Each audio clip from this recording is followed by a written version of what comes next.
BJP ಸರ್ಕಾರ ಬಡವರ ಕೆಲಸದ ಹಕ್ಕನ್ನ ಕಿತ್ಕೊಂಡಿದೆ ಅಂತ ಕೇಂದ್ರದ ವಿರುದ್ಧ ಸಚಿವ ಎಚ್ ಕೆ ಪಾಟೀಲ್ ಅವರು ಆಕ್ರೋಶವನ್ನು ಹೊರಹಾಕಿದ್ದಾರೆ. ವಿಬಿಜಿ ರಾಮ್ಜಿ ಕಾಯ್ದೆಗೆ ಎಚ್ ಕೆ ಪಾಟೀಲ್ ಅವರು ವಿರೋಧವನ್ನು ವ್ಯಕ್ತಪಡಿಸಿದ್ದಾರೆ. ಬಿಜೆಪಿಯವರು ಬಡವರ ಸ್ವಾಭಿಮಾನಕ್ಕೆ ಕೊಡಲಿ ಪೆಟ್ಟನ್ನು ಹಾಕಿದ್ದಾರೆ. ಗಾಂಧೀಜಿ ಹೆಸರನ್ನು ತೆಗೆದು ಬಡವರ ಕೂಲಿ ಕೆಲಸವನ್ನೇ ಕಿತ್ಕೊಂಡಿದ್ದಾರೆ. ಇದು ಅತ್ಯಂತ ದುರ್ದೈವದ ಕೆಲಸ ಅಂತ ಎಚ್ ಕೆ ಪಾಟೀಲ್ ಅವರು ಕಿಡಿಕಾರಿದ್ದಾರೆ.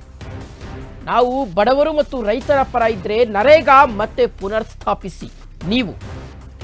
ನೀವು ಬಡವರು ಮತ್ತು ರೈತರ ಪರ ಇದ್ರೆ ನರೇಗಾವನ್ನ ಮತ್ತೆ ಪುನರ್ಸ್ಥಾಪನೆ ಮಾಡಿ, ಇಲ್ಲವಾದ್ರೆ ನೀವು ಬಹುದೊಡ್ಡ ಬೆಲೆಯನ್ನ ತೆರಬೇಕಾಗುತ್ತೆ ಅಂತ ಬೆಂಗಳೂರಲ್ಲಿ ಮೋದಿ ಸರ್ಕಾರಕ್ಕೆ ಎಚ್ ಕೆ ಪಾಟೀಲ್ ಎಚ್ಚರಿಕೆಯನ್ನು ಕೊಟ್ಟಿದ್ದಾರೆ.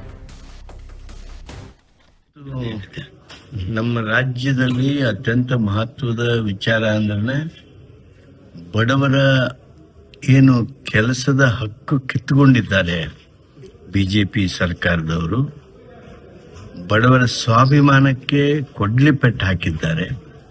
ನಮ್ಮ ಸಂವಿಧಾನಿಕವಾಗಿರ್ತಕ್ಕಂಥ ಹಕ್ಕೇನು ಇವತ್ತು Mahatma Gandhi national rural employment guarantee act ಮುಖಾಂತರ ಸಿಕ್ಕಿತ್ತೋ ಅದನ್ನ ಕಸಿದುಕೊಂಡಿರ್ತಕ್ಕಂಥ ಬಿಜೆಪಿ ಇವತ್ತು ನೈತಿಕವಾಗಿ ಬಡವರ ಸಮೀಪ ಹೋಗುವಂತ ಆ ಯಾವುದೇ ಹಕ್ಕನ್ನ ಕಳೆದುಕೊಂಡಿದೆ. ಬಿಜೆಪಿಯ ಆ ಒಂದು ಮಹಾತ್ಮ ಗಾಂಧಿ ಅವರ ಹೆಸರು ತೆಗಿಬೇಕು ಅನ್ನೋದು ಹಾಗೂ ಬಡವರ ಆ ಹಕ್ಕು ಕೂಲಿಯ ಕೆಲಸದ ಹಕ್ಕನ್ನ ಕಿತ್ಕೊಳ್ಬೇಕನ್ನೋದು ಏನಿದೆ, ಇದು ಅತ್ಯಂತ ದುರ್ದೈವದ ಒಂದು ಕೆಲಸ.